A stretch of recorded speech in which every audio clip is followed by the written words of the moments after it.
Hi. Hi. You have a question down here?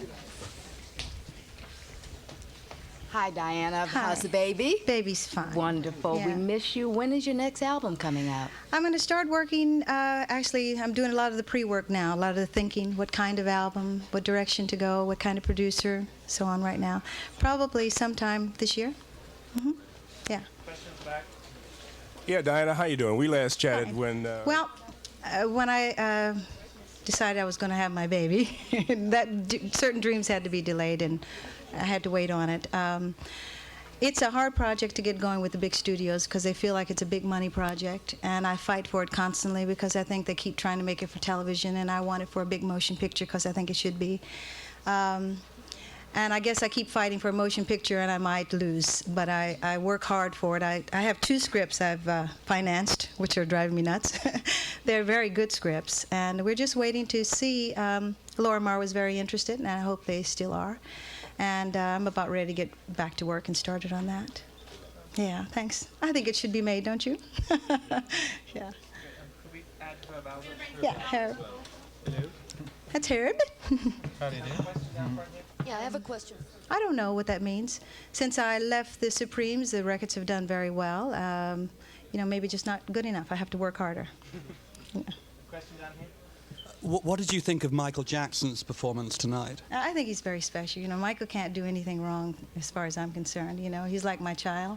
You look at him with a big smile on your face. It's just like, I care a lot about him. I think we tend to forget how great he is. Yeah. With all the hoopla and hype, the guy's an amazing dancer. You can't take your eyes off him, and he's a fabulous singer.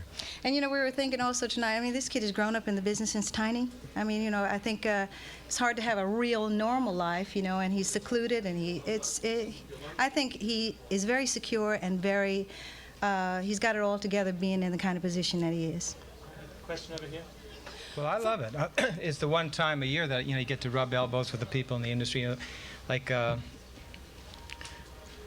I remember I was thinking about the American Music Awards when Charlie Pride just going, "Hey, Horace, how you doing?" I'd never met Charlie in my life, but he knows my music, and it was like we were buddies. And it's like there's a real camaraderie amongst the artists and the people behind the scenes as well in this industry, and it's just great to be part of it. I find that there's a lot of support. The younger, newer artists that are coming in seem to support us probably more than anybody else. They just really appreciate our getting it and making a place for them. I feel a lot of support from the younger artists, some of the European groups, names that I can't hardly remember, and it's happening so quickly. And I'm in love with Whitney Houston. She brings out such joy, such beauty and such joy. And all the girls that are coming out now, they make me proud. I think I see Whitney in her dresses, and I say, I know how to, that stuff. And I love that she loves her mother, and it's a wonderful thing. I like seeing it. Diana, could you take this opportunity to clarify whether or not there is, in fact, any kind of feud between you and Michael going on? No, not at all. Not at all. Never. That have influenced your sound? That have influenced my singing?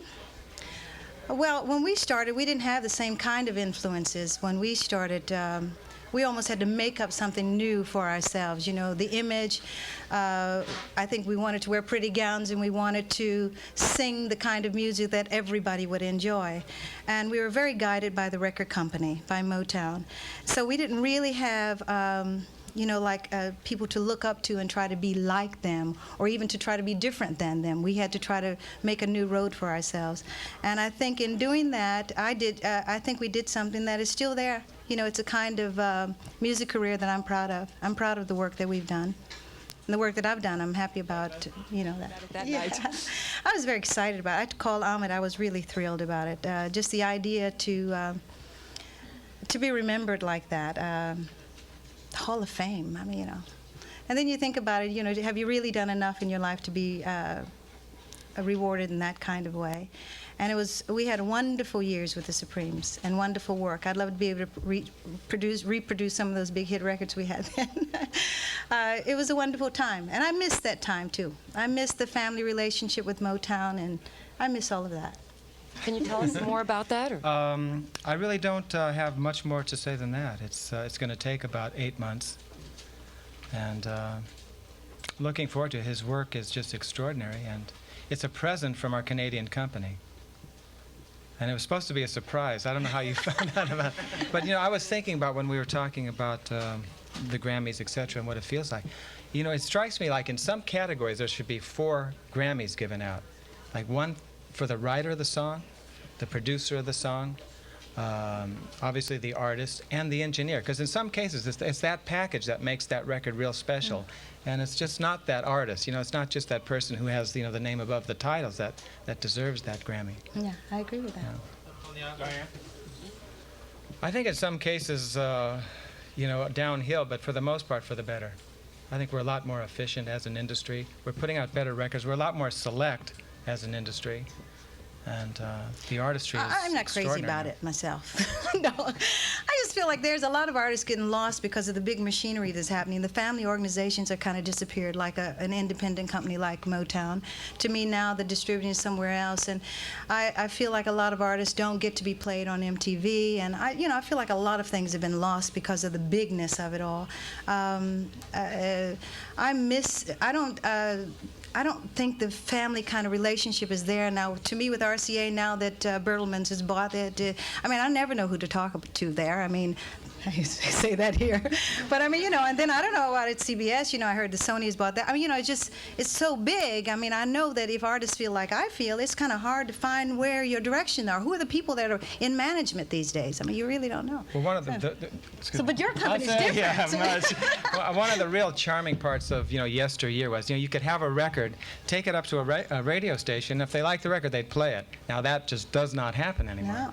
You know, there's market research and has to go through a whole committee of people before they decide, you know, whether they like it or not. You think it's bad on that end of the line? Well, it was more visceral. You know, you'd have a record and you'd judge it on the feel, you know, and the Maybe sound. they could never be the same. You know, it's like the supermarkets, you never can. But it was really lovely then, you know. We have one last question, please. Yeah. I think it's just reflecting what's happening. It's really pointing out all the things that we need to take care of. And not just a reflection, I think it's leading, you know, some of the kids when they're talking about the direction that we want to make things better. It really is leading our country a lot. And I think the message that's in the music, and I think we've worked hard now to get really censored music where the music is really helping the young people to get on the right direction. I hear a lot of work as far as drinking and drugs, and I mean, it's really, I think, it's a leader in helping our young people, I think. And I the like audience out there, I think they're just tired of BS. I mean, they want honesty, and that's why rock and roll lives. Yeah, that we want honesty from our leaders, from our evangelists, from everybody, you know what I mean?